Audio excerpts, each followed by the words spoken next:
Attention heroes, it's Nathan March and the TsuBro coming to you here with what I hope will be a fun little bonus episode to hopefully tide you over while I swear, because I keep having to say this to the point where I wonder, excuse me, if people think that I'm lying, but I swear I'm not lying.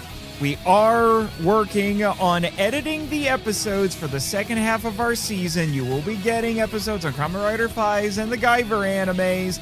We have been running into some production issues because Chris, the Sentai Guy, volunteered as tribute to edit all of the episodes. We had a bad recording for one of them. He's still learning how to edit, and then life starts happening. It's just been a whole to-do, but we're hoping to have the season finished and out to all of you by the end of the year. In the meantime, I'm throwing some stuff like this out at you because got to keep the feed alive and let you know that we're still working. All of that to say, I'm gonna get into a little bit of comic book talk today. This is going to be interesting. I will be talking about the Ultraman Tiga manga comic book. It doesn't really qualify for either one, depending on how pedantic you want to get about definitions, as I'll be getting into. This is interesting, to say the least. I don't know if I've mentioned this on the podcast before or not, but I am a massive, massive fan of Ultraman Tiga. Long story short, I watched a bit of Tiga when it aired on Fox, so Tiga, for all intents and purposes, is my first Ultraman. I was able to finally see the entire series about a year or so ago, fell in love with it. The hype is real when people talk about Ultraman Tiga. So I was doing what I normally do, what I like to do. I was dinking around doing some research. I was on the Ultraman wiki and came across something about there being a Dark Horse version of Ultraman Tiga. And I'm like, what is this? What is this? I have to know.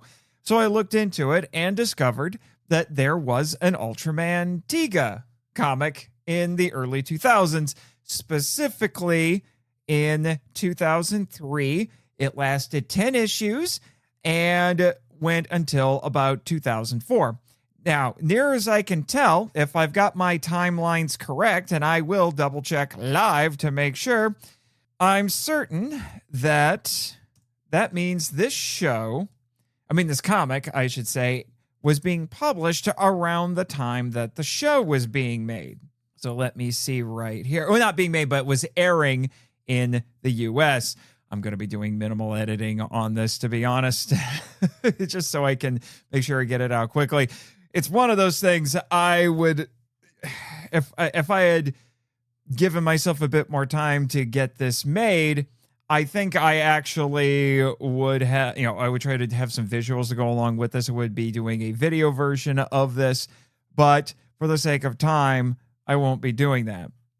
So actually, Ultraman Tiga aired in America in 2002. I thought it was 2003. But it was 2002, which means this comic, for what I've been able to piece together, was being published a year after the show had aired, which only makes things even stranger for me.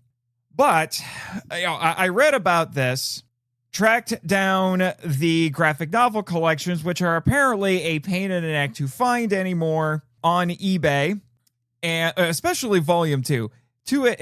This is what's weird. This was collected into 2 graphic novels. The first volume has 4 issues, and then the last one has 6, and it makes no sense. You could have easily done 5 and 5, especially with how each of the issues ends, but that's neither here nor there.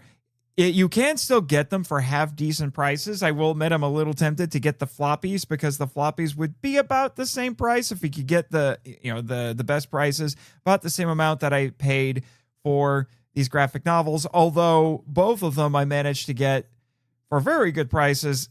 The second one, well, geez. The second one was absurdly priced at points. And then I got lucky and found one that was apparently a former library copy that was in Ohio, which is hilarious to me for some odd reason. I was like, is it just because it's got some telltale signs of being a library book that the price is lower? I can live with that. I've bought used books from libraries before. But what makes this even weirder is I truly thought this was a comic produced by Dark Horse, because the artwork looked very much like something that was of the time.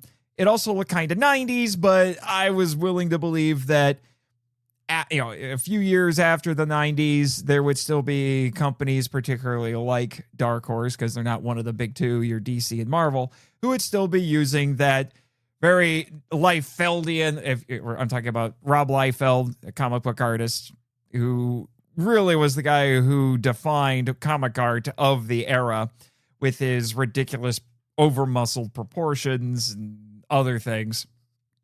So I really thought that that's what we were dealing with here. Turns out I was wrong. Very wrong. And it made some things makes more sense and some things a little bit more head-scratching. Specifically, this was not produced by Dark Horse. This was published by Dark Horse and translated. That's something that they actually used to do. They didn't just make their own comics. They would import comics, particularly Japanese comics, and publish them over here. Another big get that they have, and I'm thinking about this because a friend sent me a picture of him finding this really nice one-volume collection of the entire manga. One of their other big gets was Trigun. I absolutely adore Trigun. So, where was this originally made, and when was it made? Well, for what I've been able to piece together, this was originally produced in Hong Kong, and it's what's called and I hope I'm saying this correctly, a manhua, which is basically the Chinese equivalent of manga. It's a Chinese comic book. I did not know that until I started looking into this. So I've learned something new here. Oh, I thought it ran at the same time as the show, which, in case you didn't know, the show ran from 1996 and 1997, but this manga, this comic, was serialized in 1998. So it's a year later, kind of like how Dark Horse published this a year after the show was airing on Fox. Now that I think about it, got some interesting parallelism there. So our creative team on this comic is quote unquote renowned. I have no idea who he is. I don't know who any of these people are, but it is the renowned Hong Kong writer Tony Wong, who, at least according to my research, is known for something called The Ravages of Time. I don't know what that is. And if you're a 12-year-old boy at heart, and this is a very funny name because it's Chinese, and I'm going to do my best to say this in a way so that I don't have to censor myself. But the name of the interior artist, I'll say, is Ku Fuk Lung, although he's credited as Ko Fuk Lung. And just so you know, it's Ko Fuk Lung. And just so you know, his middle name is spelled F-U-K, and his last name is spelled L-U-N-G, like the internal organ in English. So like I said, it was serialized in 1998. Dark Horse acquired the rights, translated it, and released it as a 10-issue limited series. We're going to come back to the fact that it's only 10 issues, because I got some problems with that. So, first issue was published September 10th, 2003, like I said, a year after the show aired on Fox, because it started airing in September of 2002. The final issue was published on June 23rd, 2004. It has 2 collected editions, which I have, and I will be keeping them as my reading copies. Like I said, I may get the floppies at some point just to say I have them, because I'm that kind of a weirdo. And volume 1 is called Return of the Warrior. Full disclosure, I did have Grok help me a little bit with doing this research. This erroneously says that it collects issues 1 to 5. It's 1 to 4. And then volume 2, which is called Past Sins, Future Dangers, has the rest of the issues. And it says both of these were published in 2004 from what it is saying. And if I remember correctly, that's what it says in the interior of this book too. Now, there were different cover artists for each of these issues. I'm going to be going through basically issue by issue, and I'll mention some of these other artists. Some of these new covers are quite fantastic. And the artists, it says, worked for Udon, which is an American publishing company, American comic book publisher, I should say. Well, probably best known for their Street Fighter comics. The other thing that is interesting about this, and I started noticing this as I was writing it, but each of these issues is actually longer than a normal US comic. Each of them is about 40 pages each.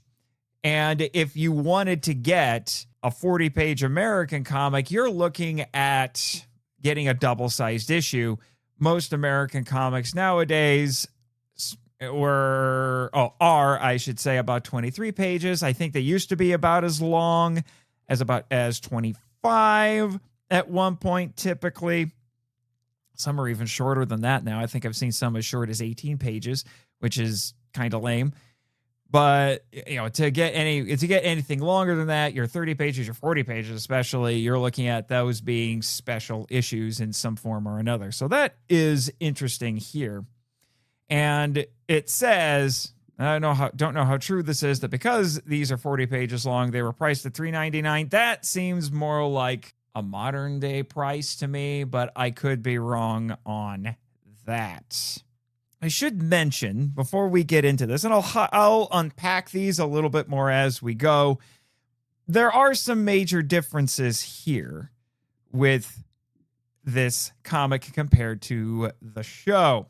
The thing I realized as I was reading is because it starts off strong, the first handful of issues, because it's actually doing direct adaptations of an episode, mostly the first episode of the TV show, with some elements borrowed from later episodes. But after that, it steadily gets weirder and more bonkers, to the point where I wondered why Tsuburaya allowed this thing to still be published and how much involvement they had with the production of this thing, because it gets a little crazy and a little 90s, because I'm going to say Mr. Lung and Mr. Wong, our writer, they must have been massive fans of 90s American comic books, particularly Image, particularly Todd McFarlane, particularly Spawn. And you'll understand what I mean here in a moment. But the major changes that I found on, at least on some lists that I looked at, I don't know if this is all of them. I might think of more as I read through this. But as I go through this, there's no implication that Tiga was once evil or had a romantic interest in Yazare. And if you've seen the show, you'll know what I'm talking about. I'm assuming if you're listening to this, you either know Ultraman Tiga lore or just don't care.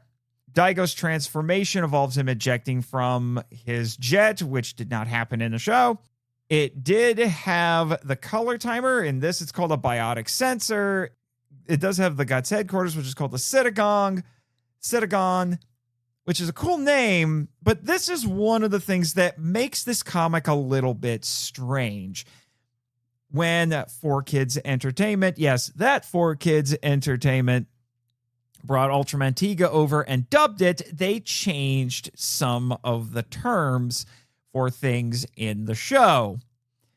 Most notably, Tiga's different modes had their names changed. So multi-type became Omni mode, Sky type became, if I remember correctly, I think it became Speed mode. The only one that they didn't change was is power type. Because they kept that as power mode or power type. I forget. That's the only one they didn't change. So it's this weird mishmash of translations. It's strange, to say the least. Might have been a little bit confusing for some people. Although I don't know how many people would have been reading this if they had seen the show, especially since the show's run got cut short. They only were able to air about half of the dubbed episodes. And I can't get straight answers as to whether or not they dubbed the rest of the show or not, but that's a story for another day. So I have a feeling the only reason that this comic was translated and published a year after the show was on Fox, and I don't know if, now, more than likely knowing American TV practices, and this was airing once a week on Saturdays, they probably would have split the show up into 2 seasons because it was a little over 50 episodes. I think it's about 52 episodes or so. You know what? I'm going to double check live just to make sure. And it is, I remember 52. Yes, it's 52. I have a feeling they would have split that up into 2 seasons. So theoretically, if the show had done better in the ratings, the second season would have been airing while this comic is being published. That is pure conjecture on my part. I don't know. Regardless, it seems like even with the cancellation of the show, the comic was published probably due to contractual obligations. Again, conjecture on my part. The other thing that's different is that characters like Captain Iruma, I think that's how you say it, who's the female commander for the Guts team, is this comic focuses a lot on their group dynamics. What's interesting is that the dub made her more of a comedic character despite the actress's performance, whereas in the original Japanese, she is not a comedic character at all. She's a very serious character. This one keeps to that original characterization even with the translation, which I find kind of interesting. So again, we have this weird mishmash of translations here. Now, the thing that's baffling about this is I haven't really heard a lot of people talking about this comic. I didn't even know it existed. I have been an Ultraman fan for quite some time, and I didn't even know it existed until I stumbled across it, like I said. And I don't know if it's going to get picked up or not. I did pitch an article idea to Ultraman Connection on this comic book series, because it was published in America, but they said that they're really more interested in stuff that's more readily available to English-speaking fans, which I'm fine with. I've pitched it to another publication, I won't say just yet, depending on how things shake out, that was more interested in this because it's weird and almost esoteric. It's obscure. I almost think that a great title for the article might be something like Ultra Obscura, because not a lot of people know about this, but apparently those who do really love this thing, for what I've been able to gather. So it's got a cult following. Some on places, apparently social media, I'll just say that much, although one of them is Reddit, and we all know that Reddit is one of the worst websites on the internet, describe this artwork in this comic as god tier and insane. I don't know if I would go that far because it just feels very 90s American comic book to me, but they were comparing it to Archie Comics, Sonic the Hedgehog comics. And yeah, I've flipped through some of those and I've seen stuff from them, but I'm baffled by that comparison because I don't really have a frame of reference for that. And some apparently prefer this take on Tiga's origin over the show and the movie. I would disagree with that. I don't know what they're smoking. Because, yeah, again, once I start diving into this, you'll understand what I'm talking about. It's accessible, but it's also really weird. You gotta have to... This is what they're arguing. That it's a great jumping on point. Maybe, but really only feel like 90s comics, like I keep saying. But because it's only 10 issues, spoiler warning, it doesn't finish the story. And it leaves a lot of plot lines dangling. That's why apparently it's considered kind of niche because of its deviation and its limited run. So with all that preliminary information out of the way, let's get into this. So I'm going to flip through my copies and talk about each issue in brief. So issue 1, which is called Chapter 1, is called, well, at least in the graphic novel, it's called Arrival. And our cover art, according to this, is by Alvin Lee, Alan Tam, and Arnold Tsang of Udon Entertainment. Now, the first 3 issues are mostly a very detailed adaptation of the first episode of Ultraman Tiga, which, for those who need to know, is called Inheritance of Light. Now, this thing starts off in the ancient civilization because, in case you don't know, or you need a reminder, Tiga is not an alien. He is from an ancient civilization that was on Earth, which is one of the big deviations that Ultraman Tiga had from a typical Ultraman lore at the time it was made. It was a very bold move. And it opens there. And we basically get the origin of Tiga in this. It's a spectacular origin, I will admit. It was the first thing that when I was reading this, it told me that this thing is taking advantage of the comic book format and doing things that either would have been impossible or at the very least difficult to do on a TV budget in the mid-90s for tokusatsu.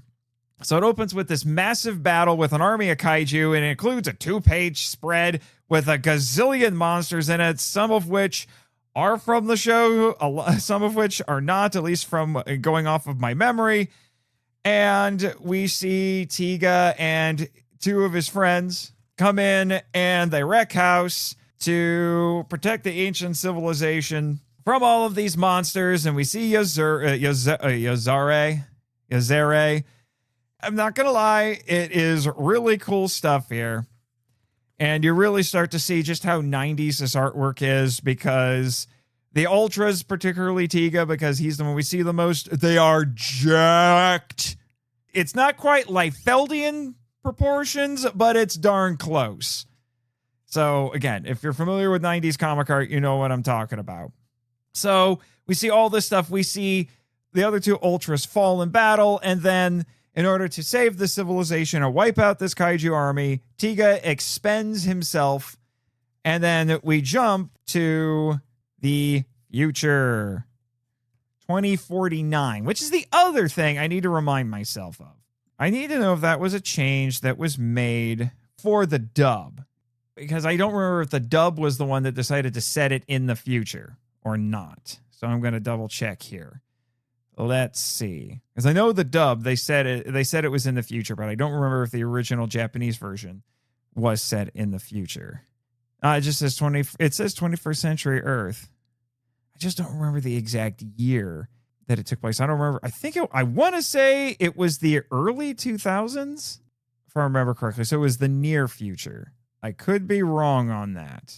Yeah, I remember that being set a lot farther in the future. I could be wrong on that. My apologies if I am, but that's another holdover from the dub version, we'll say. And at that point, we get introduced to the Guts team. We meet Daigo. It's a nice little opening gambit where we get to see our characters doing what they do best, fighting monsters. And yes, we do have Golza and Melba from the first episode. They are the primary antagonists that we're going to see for these first 3 issues. This is when you start to notice just how manga-esque this is. This might be a Chinese comic, but it looks like a manga.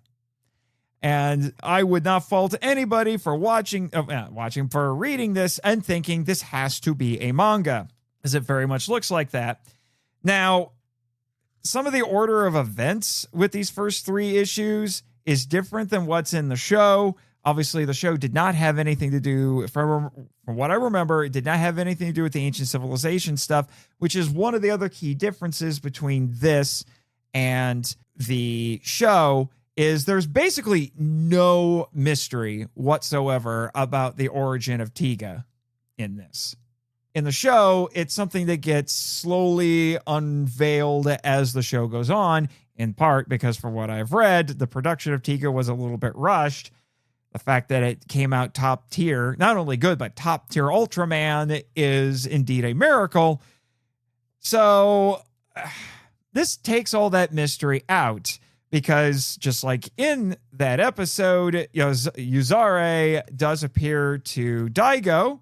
Actually, it doesn't just appear to Daigo, it appears to the whole dang team, which is one thing that's kind of different, and gets cut off before she can say that Daigo is... Actually, I do think she did appear to the whole team now that I think about it. Like I said, I'm just flipping through this. The other thing that's a little bit weird, and I just noticed is there will be points where it has this very pencil-y manga-style art, and then there will just be certain panels where the art gets more detailed, almost like it was painted, or at the very least, it was given more vibrant colors.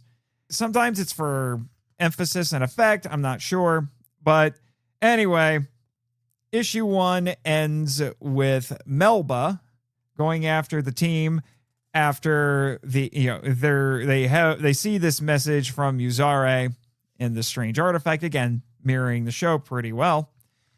Then we get to issue 2, which is called Spark of Hope, and our cover art, which has, I should mention that the first cover that we had was, I mentioned who did it, but it's just a nice little group shot of our characters, our human characters at the bottom, with Tiga, Melba, and Golza at the top.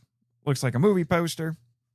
This one has the 3 Ultraman statues, including Tiga, overhead, with Daigo doing a bit of a, I guess you could say, a transformation pose with lightning everywhere. And this cover art was done by Mark Brooks and Arnold Tsang of Udon Entertainment. So after a little recap about the previous issue, we get into some more stuff here. They deal with Melba. Oh, wait, did they get away from Melba in the last one? No, Melba went after a ship. That's what it was. They didn't go after the team. And so they're investigating, and we get some city action, and then they go and they find the pyramid, just like in the episode. And we have some Indiana Jones shenanigans getting there, running across a rope bridge. And Daigo decides to be crazy, and he jumps into the pyramid, and some of the other team members go in there, and that's when they find the statues. And they start looking it over, and they know one of them's Tiga. They never give the other 2 Ultras any names, even though they actually appear as proper characters in this, when I don't remember that being the case in the show or even in the movie, The Final Odyssey, which actually deals more with the origin of Tiga. And then, just like in the show, our 2 monsters attack the pyramid while the team is out there. While the Guts team is out there, and the Guts team tries to deal with it. The pyramid gets knocked down. And then Golza goes in and wrecks the statues, and it knocks the team over. He crashes Daigo's jet. Melba gets a little bit involved in that one too. And it's at that moment, just like in the show, that Tiga bonds with him. However, this is another major marked difference, and it's in part because this is a comic book. It's not that it wouldn't be possible in the show. It would just be difficult. It would just be, I don't know, I guess weird in the show.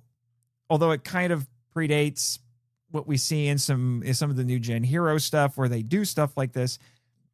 But Tiga not only appears to Daigo, he has dialogue with him and explains to him what's going on, explains to him that he is a descendant of people from this ancient civilization. That's why he's able to bond with him. Again, removing basically all mystery about the origin of Tiga, unlike in the show.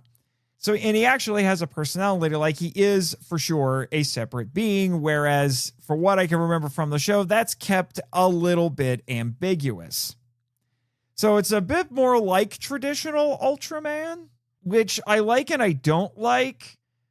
I'm one of those people who like seeing interaction between the Ultra and his host, but it was really intriguing what the show did by not doing that and really keeping things, I don't want to say vague or nebulous, but uncertain, mysterious, and letting Daigo figure things out as he goes. So by here, there's no mystery. It's explained to you in the first 2 issues what everything is. And then Golza, because he's Golza, goes off and he wrecks the other 2 statues, knocks Tiga over, and then we get the big reveal moment, which I'm going to be honest with you. I mean, as dramatic as it is with both Melba and Golza, which is a little different, going after Tiga at the same time, I give the comic credit. It does have a dramatic reveal with this, where the stone casing around Tiga just disintegrates. However, I prefer the show. I prefer the show because Tiga is on his back, and then we just see we have this close-up of his face, and we see his hands come up, and it looks like a shot out of Daimajin. That as his hands go up, he's revealed to be the proper Tiga, and he gets up and he starts kicking kaiju. But we don't quite get that. It's just, he just grabs arms after the stone starts disintegrating and starts suplexing people, basically. And that's how issue 2 ends. By people, I mean kaiju. And then with number 3, we have this admittedly, really cool looking cover art with a super duper jacked, this is probably the most jacked rendition of Tiga in this. It's so very American. Super duper jacked Tiga on the cover, fighting both Golza and Melba. It's called, and this is where we get the title of this volume, Return of the Warrior. And our ridiculous cover artists are Mark Brooks and Arnold Sang again. All right, so we get another crash course in what happened in the last issue. A bit of a slight retcon with what happened in the last issue, where Tiga's actually doing his transformation pose and all that. But anyway, so it's mostly a fight scene between Tiga and these 2 kaiju, and it's a really cool fight scene. I will say that, doing things that again would have been difficult to do in live action at the time.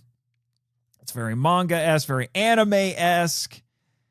It just really tells you what would be possible with, just an absolutely insane Ultraman anime if they really just wanted to cut loose. Got energy attacks and all kinds of things. And then we get some really weird moments that were definitely not in the show, like Golza, depending on which name you want to use, actually bites Tiga's head, and we have this ridiculous panel that, again, was one of those ones that's a little more detailed, where Tiga's head is in his mouth, and it's just kind of weird because it looks like, if you follow the track of these panels, it looks like Tiga does this cool little handstand kick on Melba, and then, I'm guessing, rights himself and starts charging at Golza, and either Golza just jumps up and bites his head, or Tiga just runs at him head first and ends up getting his head in his mouth. But it leads to this insane moment where he flips up over him and scissor kicks Melba, who can fly, in the air. It's just, like I said, it's bonkers. Then we get some internal dialogue between not just Tiga, but the other 2 Ultras, who, again, go unnamed, and I don't know why. There's a cool panel where we see the mode shift, where Tiga puts his fists up and then crosses his forearms to change modes, and we have this parallel artwork with Daigo doing that as well. And then he switches to power type, just like in the show. And we had this very anime manga looking moment where it looks like he's punching really fast. We just see this flurry of phantom fists. These are some of the things I may have to screenshot and use them in an article or something like that. But it's, again, very anime-esque. So we get some more ridiculous action where Hero triumphs. He switches to Sky type, again, just like in the show, to fight Melba, chase him down because he can fly. Again, doing some crazier action we had before. And the other thing that I'm going to mention, that this becomes it becomes indicative of this comic, is Tiga has thought bubbles, which again is different from the show. It's not that an internal monologue couldn't be done with an Ultra series, with an Ultraman. They've done it other times. But it's weird here because Tiga isn't like this. There's no internal monologue. We don't know what he's thinking. And what makes it even weirder is that it's not Tiga, it's actually Daigo, which makes it even stranger. So we're hearing what he's thinking, he's planning, what he's reacting, and it's just really strange if you're not used to that with your Ultraman. And I know that is a big problem for some people. They prefer their Ultramen to be silent. And I understand where they're coming from. While I tend to trend toward liking dialogue, I don't think I need all of these manga-style play-by-plays like we're getting here. But, yeah, that's how this comic is, and it's kind of weird, like I said. So, next up, there is also this really ridiculous panel that looks super-duper 90s art, where Tiga's doing a T-pose, so T-pose for dominance here.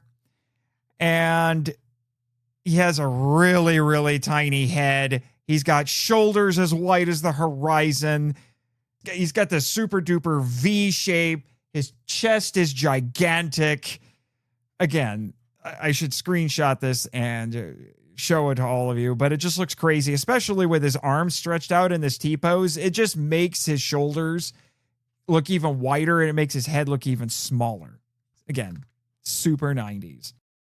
So, after all that, Melba gets away. Or is it Golza? No, it's Golza.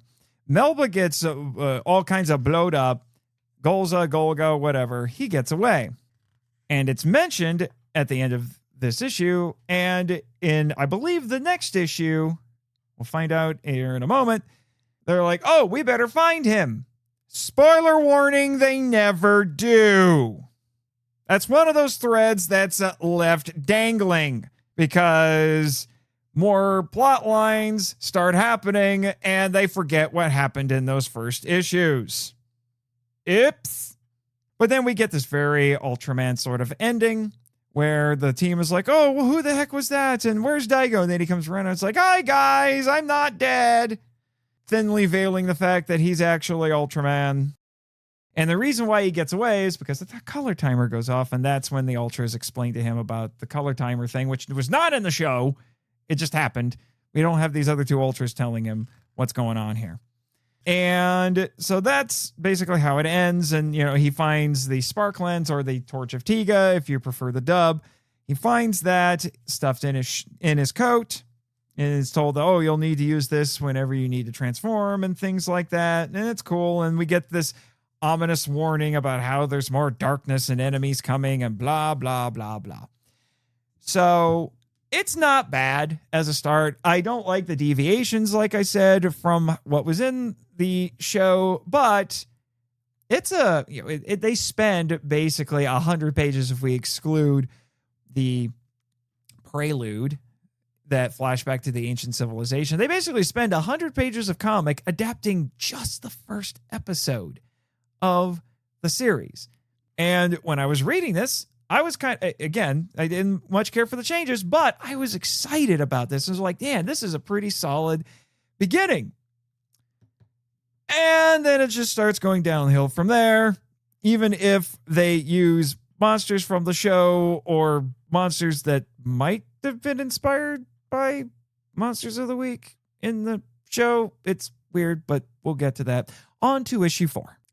The cover for issue 4 has a strange perspective. It's a tilted ground level shot with Tiga's foot in the foreground, and unlike the other covers where he was super jacked, in this one he has kind of spindly limbs. From what I can tell, he looks a little skinnier, still muscular, but kind of skinny, more like a Spider-Man body type, and he's getting ready to fight a monster over here. It looks like a monster from the show. I'm just not 100% sure which monster it is. I may have to do a little digging there, but it definitely looks on brand for Ultraman Tiga. Title of this chapter is Garbage In, Garbage Out. If you work in the tech field, you know exactly what that is. Gigo. And it credits this cover art with Locke Locke of Udon Entertainment. All right. It's in this issue where we really start diverging from the show. Because for the life of me, I don't think the monster in this was in the show. I went through the whole list. I'm looking at it right now. I went through the whole list on the Ultraman wiki of the monsters from the show, and this thing doesn't look like any of them. We'll get to that in a moment. So it starts off in a school. We're having a science lesson talking about the ozone layer, very 90s. And then we meet I guess you could call him a Kenny. We have a Kenny in this episode. In this issue. And his mom drives a hippie van. It's a Volkswagen bus. So maybe she was a hippie growing up. Who knows? And we have this nice little scene where, he's doing some homework and mom is making dinner in the kitchen. We have this, what you think is going to be maybe a little bit of a horror movie moment where the mom drops a butcher knife and he picks it up. And we get the impression that there are these little things that get into her hair. And then the kid's like, Mom, what's in your hair? And she says, don't worry about it. And then we cut to some nightmare fuel at the bottom of this page where we have this nasty xenomorph-looking creature that pokes out from mom's hair and laughs maniacally. And I'm like, what the heck is going on? If you've been following HPV3 on the socials, this was the out-of-context page that I took a picture of and posted on there saying, can anyone tell me what this is? So there you go. There's your answer. It's this Ultraman Tiga comic. And then in true Japanese fashion, we cut to a bell that's ringing in the wind, although it's at night now. And it looks like we have both mom and dad doing their sleeping, and the kid's trying to watch him because he's sure that there's some sort of creature involved here, and he's got a butterfly net. And then he sees this creature. It's about the size of a dog. Well, maybe a cat. But it's running around in their kitchen. And like I said, this does not look like anything that I remember from the show. It's a kind of brown and bluish purple. It's got a bit of a rhino horn, sharp, almost shark-like teeth, blank reddish orange eyes. And just to make it a little bit freakier, it lays eggs through what appears to be its horn-like nose. If you try reading this comic, or at least this issue, you might not be able to sleep for a week. Sorry, not sorry. So this thing starts laying eggs in their kitchen, and then they hatch, and they all start running around and attacking everyone in the house, or at least that seems to be the case. The kid hides in his room. Funny enough, if you pay attention to the panel that's showing his empty room, he has what appears to be a plushie that looks suspiciously like Astro Boy, what looks to be a PlayStation 1, and inexplicably, an Ultraman 66 action figure that looks to be about 2 feet tall, and it's doing the classic henshin pose. Just couldn't help themselves. So then we cut to the Citagon, so Guts HQ, and they're having a party. I'm trying to remember if it was someone's birthday or... Oh, yeah, it's Hori's birthday. So they're celebrating, having a good time. Daigo's trying to be super serious. By the way, I should mention this. To my shock, this is a professionally made comic, and there are typos. And I'm not just talking about the kind of subjective things when it comes to stuff like commas and whatnot. No. They misspell the hero's name. I don't mean Tiga, I mean Daigo. What makes it even worse is there are panels, just like on the show, where the characters' last names are on the backs of their uniforms, and those are seen throughout this comic, and somehow the editor didn't catch that they flipped the A and the I. So instead of Daigo, it says Diago, which sounds like the name of Iago the parrot's nicer brother. Or he's just not quite Mexican enough. I don't know. You know what? Nope. That joke was terrible. But then there were some other ones that I noticed as well. But Diago happened at least twice over the course of these 10 issues. And I couldn't believe it. So anyway, all that's going on. Daigo's being a stick in the mud. Everybody else is trying to celebrate. But then they get a call about a monster attack. So after bickering a little bit more, they, including between Reina and Daigo, because that's at least acknowledging the fact that in the show, they end up developing a romance. So you got Daigo doing things like slapping her in the back of the head. But that's because, holy crap, even though she's got a pixie cut, which is astonishing, one of the monsters was in her hair. How it got there, they don't really explain, which baffles me a little bit because, okay, we know that these things multiplied pretty quickly, almost triple fast. Star Trek reference. But they don't explain how one of them got to Reina.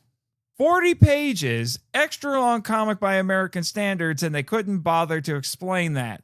So they figure out that we have these critters running around, and it is kind of horrifying, okay? These things infesting your hair like the world's biggest, nastiest lice is just, it's a little bit terrifying. So they capture a couple of these things, start studying them. Meanwhile, all kinds of craziness is happening out with the civilians. I forgot about this. This was one of those baffling moments, and it really... it's one of the stranger moments in here, and it only gets elaborated on later. Well, actually, looking at it now, maybe it isn't what I think it is. Because I thought when I first read this that this was a fourth wall break. Because there's what appears to be a guy sitting at his desk at a drawing table and drawing something, and one of the critters jumps out from what appears to be his head, but I think it's supposed to be in his hair and it's jumping out. But we have a jogger in the previous panel where something with the same sound effect, the same onomatopoeia, vip, seems to be jumping out of his hair as well. So maybe it's not a fourth wall break, but hold on to that thought. Remember how I said this comic gets more bonkers as it goes? You'll understand what I mean in a moment. So now we have a horde of these things. It is now officially a horde beast, and these things are running around, and now they're eating cars and causing all kinds of trouble, getting into everything. It's absolutely crazy. And they're also doing things like, if I'm reading this correctly, if I remember right, they also start in true Ultraman fashion, start combining together and getting bigger. Until finally, the one that has been captured by Guts is now kaiju-sized and is wreaking all kinds of havoc after breaking out of the building it was in and is going crazy. By the way, this thing's never given a name, which is uncharacteristic. So, yeah, the art is pretty nice at this point with the kaiju attack, and it's a great monster design. And so it goes on a rampage, as you would expect. And then, oh, wait, turns out that, yeah, they've been evacuating people from the neighborhood where this thing is rampaging, but conveniently we have this young mother whose child, her 2-year-old, her son, is still back at her house, and she wants to go back to get it, but Guts won't let her, so Daigo slips away like the true Ultraman that he is, transforms, and just when the monster is about to reach into the window to get the child, our hero shows up and grabs his arm and tosses him aside, giving little heed to any potential collateral damage, but we're not worried about that. And then he shares a knowing look, interestingly, with the child. And then the monster comes back at him. And then, we get a nice little fight scene that has a close-up of him doing this big high kick to the monster, and then he tosses this, and we get a wide shot where he tosses this thing across at least a couple of city blocks into the water, because this is a coastal city, And then he unleashes I forget what this move is called, but he unleashes a nice little crossbeam attack that's not his version of the Specium Beam at the monster. Doesn't really seem to do anything. But then, for whatever reason, because its horns apparently can suck up plastic and rubber and use it as fuel or something like that. An ability it never displayed before. It's cool, but where did that come from? And then Tiga unleashes his version of the Specium Beam, but he gets blocked by a shield that this thing makes. And then he counters with, I don't know what this looks like. He extends part of the shield out as like a spear at Tiga, and it actually counters his Specium Beam. So Tiga just flies straight at him, switches to Sky mode, Sky type, and now it's the monster is just trying to cover this shield with a bunch of spikes, but Tiga's able to use super fast kicks to break through it. And then if I remember, let me turn the page here, and then he switches to power type and proceeds to pummel this thing to death until it explodes into tiny bits in thy mercy. Amen. And the kid's watching this entire time, and as he sees Tiga fly away, he's like, oh my gosh, this is the coolest thing I've ever seen.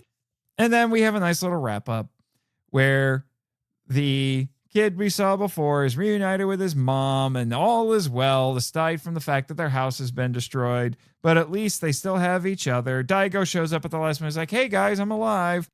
And then it ends on this little ominous note where one of those smaller creatures is in the sewer and it's puking up some green slime, implying that it could come back. Spoiler warning, it doesn't. But that's not even the last frame of this issue. The last frame of this issue is what looks like a stylized, colored pencil drawing of what looks like Tiga doing, the cross forearm pose, like he's going to switch modes, with what appear to be Baltans standing behind him. And I now have, that is the end of issue 4. And now I have some good news and bad news for you, Henshin heroes. The bad news is this has taken a little bit longer than I was expecting. And since I have finished the first volume, I'm going to stop there. The good news is that means you get not one, but 2 bonus episodes to tide you over while we finish our editing. So, the next time we meet, I will be talking about the second volume. As I said before, it is titled Past Sins, Future Dangers, and it will be issues 5 through 10. So the last 6 issues. And this is where things get nutty, or at the very least nuttier, because that last one at least felt like an Ultraman Tiga episode, just a lot grosser and more intense, even a bit darker than normal, which is the weird thing about this. This goes places that the show didn't go. Like, there were points I was reading this in volume 1 and volume 2, you'll really see what I mean here, where it felt less like Tiga and more like Ultraman Nexus. But anyway, that will be a story for next week. So, in the meantime, Henshin heroes, remember, I'm Nathan Marchand, the TsuBro, and my co-hosts are Jake the Metal Don Hambrick and Christopher Sentai Guy Reiner. You can find all the pertinent links for the podcast in the show notes. And remember, you should always read the show notes. And if you want to follow me, you can check out my author website, nathanjsmarchand.com, and listen to my other podcast, my kaiju podcast, The Monster Island Film Vault, a podcast seeking entertainment and enlightenment through tokusatsu. You can find its website on monsterislandfilmvault.com. I will be doing a season on Ultraman movies very soon, probably in 2026. And at least one of those episodes will feature Jake and Chris. I'm also a member of the Scyther podcast troupe of actors. You can hear me play infamously Rito on Power Rangers, the audio drama, Deadpool, of all people, on X-Men, the audio drama, and Johnny Storm, baby, on Avengers, the audio drama. And I will soon, I won't say as who yet, but I will soon be appearing on The Trial of Bruce Wayne. So we get to play a DC character and a Batman character to boot. Alrighty. I think I've covered all the important stuff, at least for now. Stay tuned for more episodes. And next week, part 2 of Dark Horse's Ultraman Tiga manga, comic, whatever. So, what did we learn this week? Don't sneeze out your eggs, and may the power protect you. Thank you for listening to Henshin Power V3, a podcast produced and hosted by Nathan Marchand, Christopher Reiner, and Jake Hamburg. If you'd like to send us feedback, we'd love to hear from you. So email us at henshin.power.v3@gmail.com. Follow us on X, the artist formerly known as Twitter. Thank you, Danny DeManna, where our handle is @HenshinPowerV3, and join our official Facebook groups, Power Rangers Legacy and the Marco Out Lounge. We also have a Discord server called the Marco Out Lounge. Check the show notes for links to all of them. Subscribe to us on Apple Podcasts, Spotify, YouTube, and other great podcatchers. The podcast logo was designed by Rebecca Hudgens. Follow her on Instagram at super_r_illustrations. Our theme song is a Joe the Hero remix by GVG Kid, which is based on a track from the video game Beautiful Joe. All film and audio clips belong to their respective copyright holders, and no infringement is intended or implied.